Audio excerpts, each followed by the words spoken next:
وہ اس وقت گہری نیند میں تھا جب اس نے اچانک کسی کو اپنے کمرے کے دروازے کو زور زور سے بجاتے سنا۔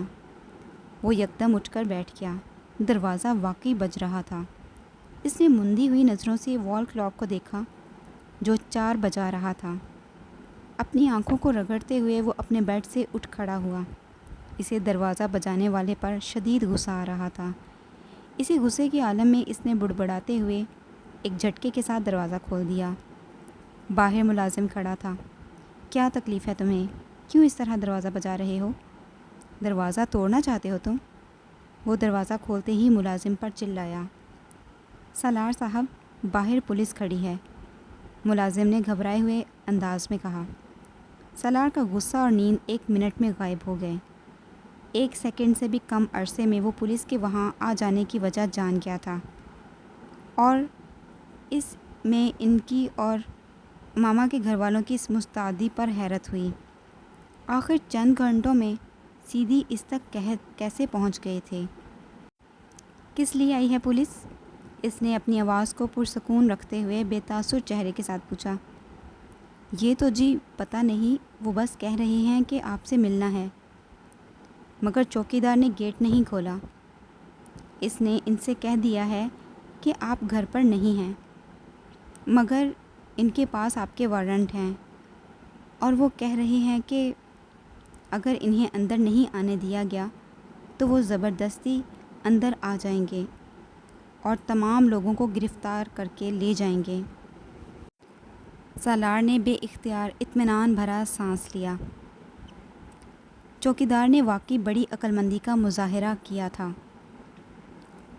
اسے یقیناً اندازہ ہو گیا تھا کہ پولیس رات والی لڑکی کے معاملے میں ہی تفتیش کے لیے وہاں آئی تھی، اس لیے اس نے نہ تو پولیس کو اندر آنے دیا اور نہ ہی انہیں یہ بتایا کہ سالار گھر پر موجود تھا۔ تم فکر مت کرو، میں کچھ نہ کچھ کرتا ہوں، سالار نے ملازم سے کہا اور واپس اپنے بیڈ روم میں آ گیا۔ وہ کسی عام شہری کا گھر ہوتا تو پولیس شاید دیواریں پھلانگ کر بھی اندر موجود ہوتی، مگر اس وقت وارنٹ ہونے کے باوجود اس گھر کا سائز اور جس علاقے میں وہ واقع تھا انہیں خوف میں مبتلا کر رہے تھے۔ اگر امامہ کا خاندان بھی اثر و رسوخ والا نہیں ہوتا تو شاید اس وقت پولیس اس سیکٹر میں آنے اور خاص طور پر وارنٹ کے ساتھ آنے کی جرات ہی نہ کرتی، مگر اس وقت پولیس کے سامنے آگے کنواں پیچھے کھائی والا صورتحال تھی۔ سالار نے بیڈ روم کے اندر آتے ہی فون اٹھا کر کراچی سکندر عثمان کو فون کیا۔ پاپا، ایک چھوٹا سا پرابلم ہو گیا ہے، اس نے چھوٹتے ہوئے ہی کہا۔ یہاں ہمارے گھر کے باہر پولیس کھڑی ہے اور ان کے پاس میری گرفتاری کے وارنٹ ہیں۔ سکندر عثمان کے ہاتھ سے موبائل گرتے گرتے بچا۔ کیوں؟ یہ تو نہیں پتہ پاپا، میں سو رہا تھا، ملازم نے جگا کر مجھے بتایا۔ کیا میں جا کر پولیس والوں سے پوچھوں کہ وہ کس سلسلے میں مجھے گرفتار کرنا چاہتے ہیں؟ سالار نے بڑی فرما برداری اور معصومیت کے ساتھ سکندر عثمان سے پوچھا۔ نہیں، باہر نکلنے یا پولیس والوں کو اندر بلانے کی ضرورت نہیں ہے، تم اپنے کمرے میں ہی رہو، میں تھوڑی دیر کے بعد تمہیں رنگ کرتا ہوں۔ سکندر عثمان نے عجلت کے عالم میں موبائل بند کر دیا۔ سالار نے مطمئن ہو کر فون رکھ دیا۔ وہ جانتا تھا کہ اب کچھ دیر بعد پولیس وہاں نہیں ہوگی، اور واقعی ایسا ہی ہوا تھا۔ 10-15 منٹ کے بعد ملازم نے آ کر اسے پولیس کے جانے کے بارے میں بتایا۔ ملازم ابھی اس سے بات کر ہی رہا تھا جب سکندر نے دوبارہ کال کی تھی۔ پولیس چلی گئی ہے؟ سکندر نے اس کی آواز سنتے ہی کہا۔ ہاں چلی گئی ہے، سالار نے بڑے اطمینان بھرے انداز میں کہا۔ اب تم میری بات ٹھیک طرح سنو، میں اور تمہاری ممی رات کو کراچی سے اسلام آباد پہنچ رہے ہیں۔ تم تب تک گھر سے کہیں نہیں نکلو گے، سنا تم نے؟ سالار کو ان کے بات کرنے کا انداز بہت عجیب سا لگا۔ انہوں نے بہت اکڑے انداز اور سرد مہری سے اس سے بات کی تھی۔ سن لیا۔ وہ دوسری طرف سے فون بند کر چکے تھے۔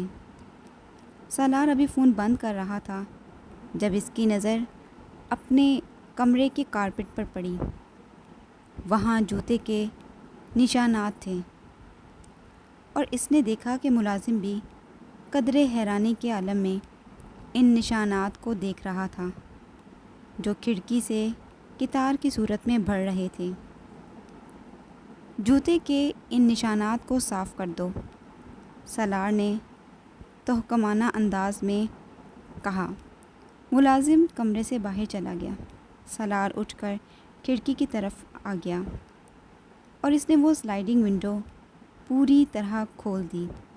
اس کا اندازہ ٹھیک تھا، جوتے کے وہ مٹی والے نشان باہر برآمدے میں بھی موجود تھے۔ امامہ اپنی کیاریوں سے گزر کر دیوار پھلانگ کر ان کی کیاریوں میں کودی تھی، اور یہی وہ وجہ تھی کہ اس کے جوتے کے تلے مٹی سے بھر گئے تھے۔ اوس کی وجہ سے وہ مٹی کم اور کیچڑ زیادہ تھی، اور اس کے برآمدے کے سفید ماربل پر وہ نشانات بالکل ایک قطار کی صورت میں آ رہے تھے۔ وہ ایک گہری سانس لیتا ہوا اندر آ گیا۔ ملازم کمرے میں ان نشانات کو صاف کرنے میں مصروف تھا۔ باہر برآمدے میں بھی پیروں کے کچھ نشانات ہیں، انہیں بھی صاف کر دینا، سالار نے اس سے کہا۔ یہ کس کے نشان ہیں؟ ملازم زیادہ دیر اپنے تجسس پر قابو نہیں رکھ سکا۔ میرے، سالار نے اکھڑے لہجے میں کہا۔ وہ رات کو کھانا کھانے میں مصروف تھا جب سکندر، عثمان اور طیبہ آ گئے تھے۔ ان دونوں کے چہرے ستے ہوئے تھے۔ سالار اطمینان سے کھانا کھاتا رہا۔ وہ دونوں اسے مخاطب کیے بغیر اس کے پاس سے گزر کر چلے گئے تھے۔ کھانا ختم کر کے میرے کمرے میں آؤ، سکندر عثمان نے جاتے جاتے اس سے کہا تھا۔ سالار نے جواب دینے کی بجائے فروٹ ٹرائفل اپنی پلیٹ میں نکال لی۔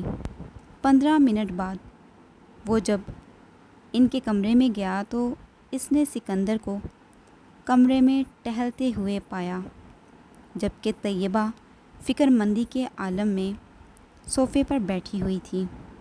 بابا، آپ نے بلوایا تھا، سالار نے اندر داخل ہوتے ہوئے کہا۔ بیٹھو، پھر تمہیں بتاتا ہوں کہ کیوں بلایا ہے۔ سکندر عثمان نے اسے دیکھتے ہی ٹہلنا بند کر دیا۔ وہ بڑے اطمینان سے طیبہ کے برابر بیٹھ گیا۔ امامہ کہاں ہے؟ سکندر نے لمحہ ضائع کیے بغیر پوچھا۔ کون امامہ؟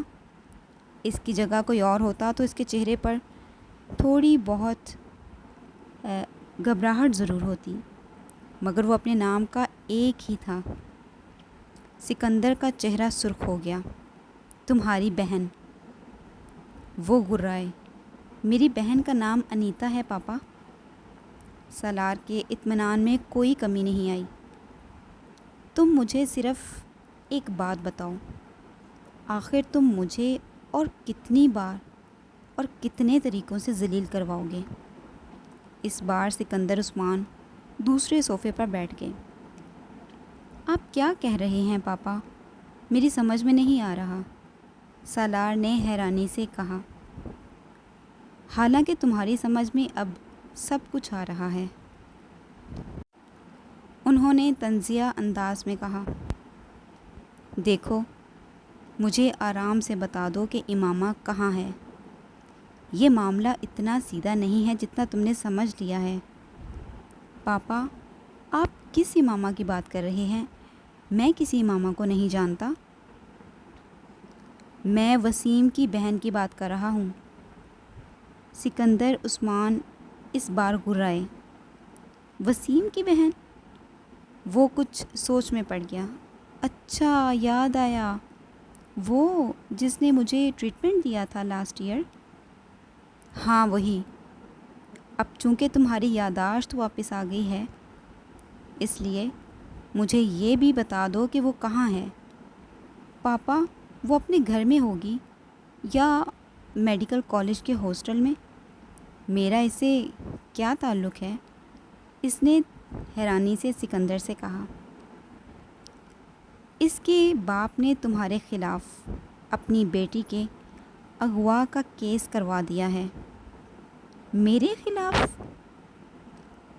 I don't believe it. میرا امامہ سے کیا تعلق ہے؟ اس نے پرسکون لہجے اور بے تاثر چہرے کے ساتھ کہا۔ یہی تو میں جاننا چاہتا ہوں کہ تمہارا اس کے ساتھ کیا تعلق ہے۔ پاپا، میں اس کو جانتا تک نہیں ہوں۔ ایک دو بار کے علاوہ میں اس سے ملا تک نہیں۔ پھر اس کے اغوا سے میرا کیا تعلق؟ اور مجھے تو یہ بھی نہیں پتا کہ وہ اغوا ہو گئی ہے۔ سالار، اب یہ ایکٹنگ بند کرو۔ مجھے بتا دو کہ وہ بچی کہاں ہے۔ میں نے ہاشم مبین سے وعدہ کیا ہے کہ میں ان کی بیٹی کو ان تک پہنچا دوں گا، تو آپ اپنا وعدہ پورا کریں۔ اگر ان کی بیٹی کو ان تک پہنچا سکتے ہیں تو ضرور پہنچائیں، مگر مجھے کیوں ڈسٹرب کر رہے ہیں؟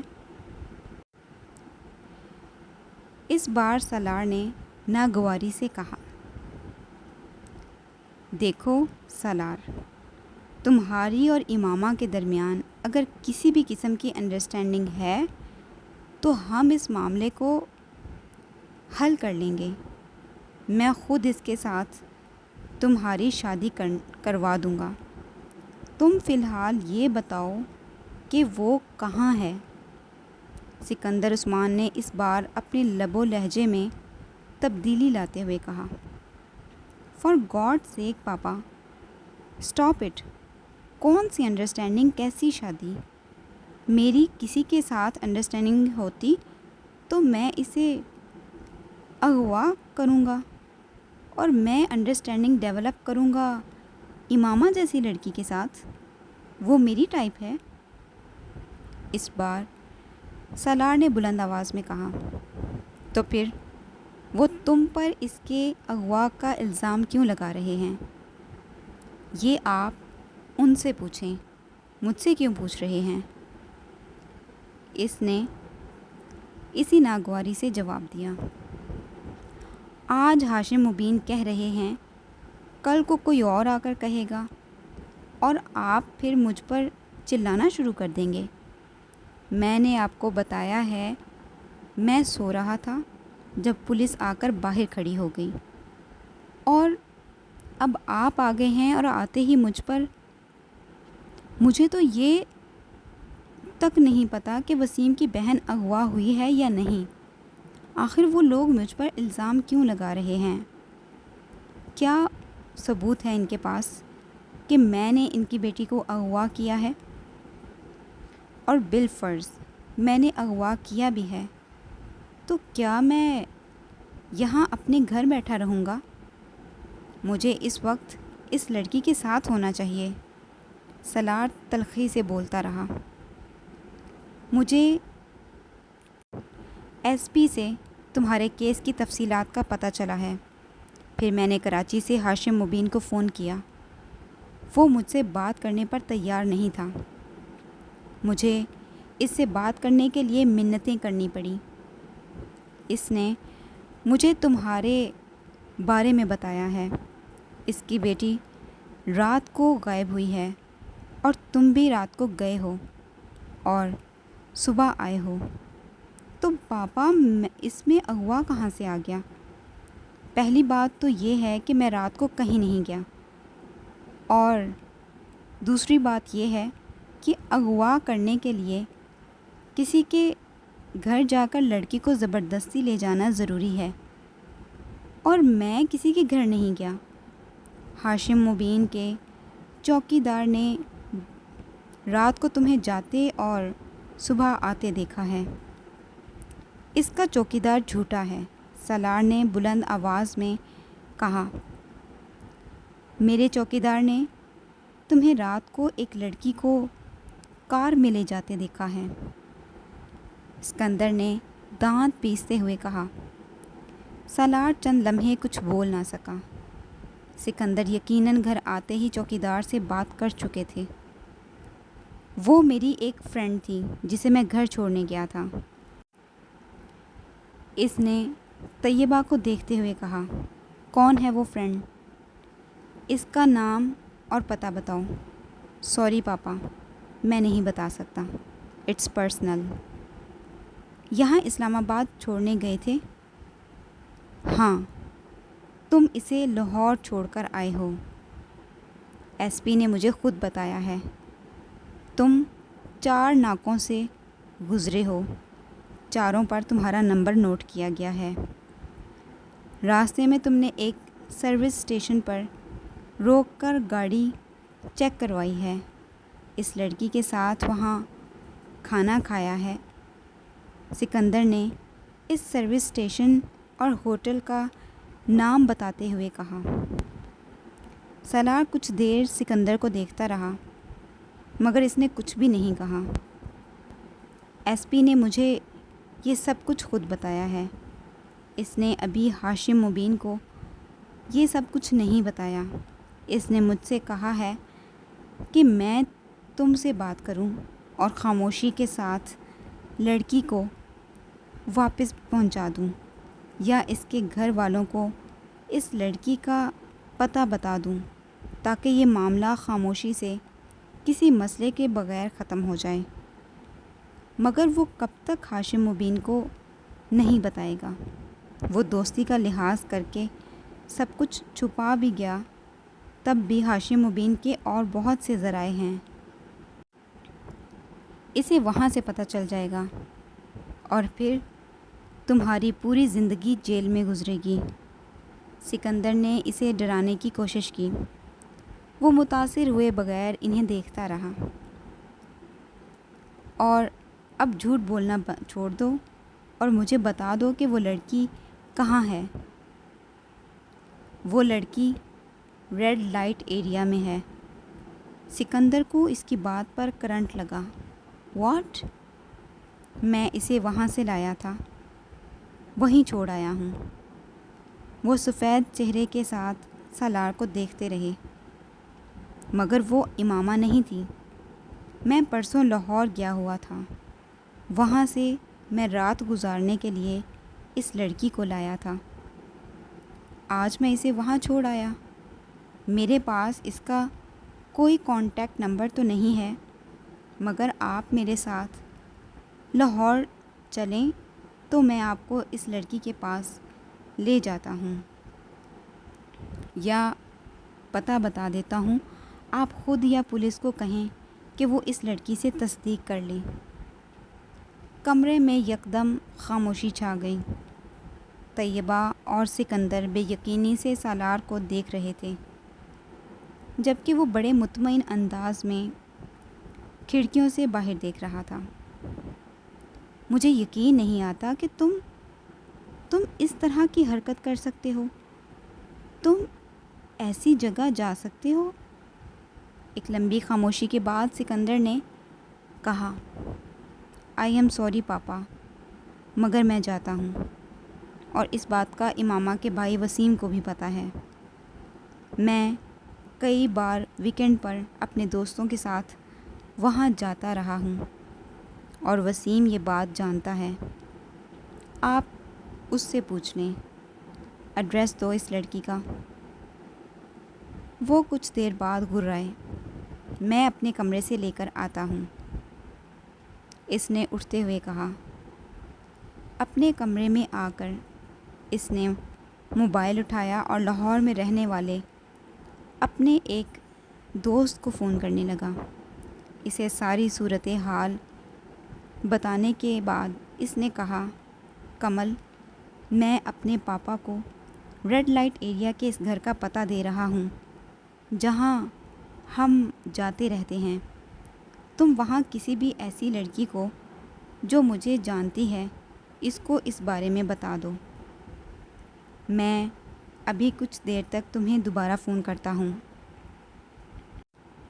وہ کہتے ہوئے تیزی سے ایک چٹ پر ایک ایڈریس لکھنے لگا اور پھر اسے لے کر سکندر کے کمرے میں آ گیا۔ اس نے چٹ سکندر کے سامنے کر دی، جسے انہوں نے تقریباً چھین لیا۔ ایک نظر اس چٹ پر ڈال کر انہوں نے خشمگی نظروں سے اسے دیکھا۔ دفع ہو جاؤ یہاں سے۔ وہ اطمینان سے انداز میں وہاں سے آ گیا۔ اپنے کمرے میں آ کر اس نے اکمل کو دوبارہ فون کیا۔ میں تمہیں وہاں پہنچ کر فون کرتا ہوں، اکمل نے اس سے کہا۔ وہ بیڈ پر لیٹ کر اس کا انتظار کرنے لگا۔ 15 منٹ کے بعد اکمل نے اسے فون کیا۔ سالار، میں نے ثنیہ کو تیار کیا ہے۔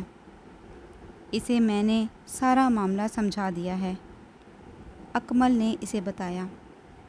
وہ ثنیہ کو جانتا تھا۔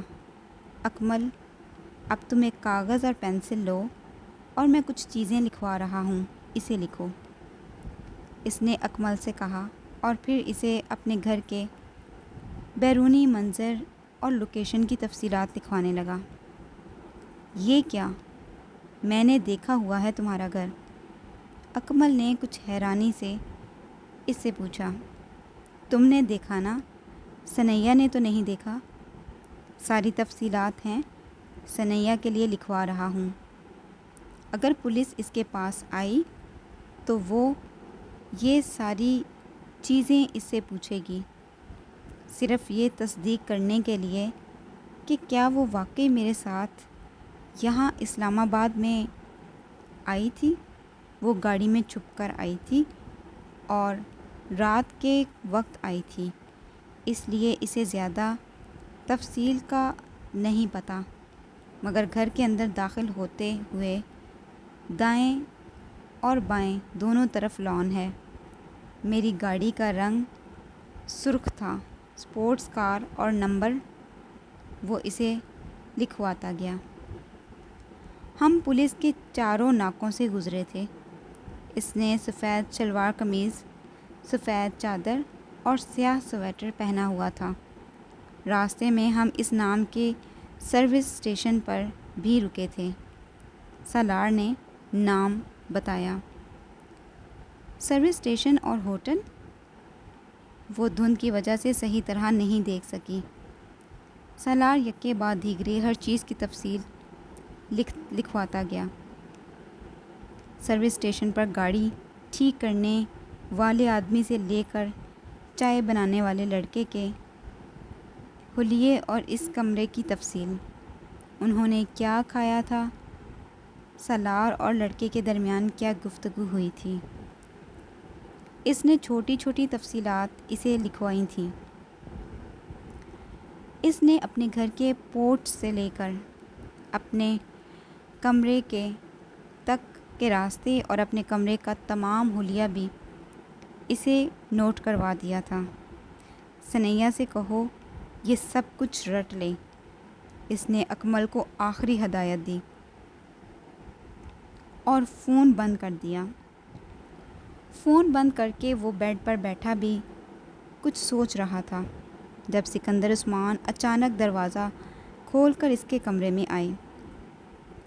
اس لڑکی کا کیا نام ہے؟ ثنیہ، سالار نے بے اختیار کہا۔ سکندر عثمان مزید کچھ کہے بغیر کمرے سے نکل گئے۔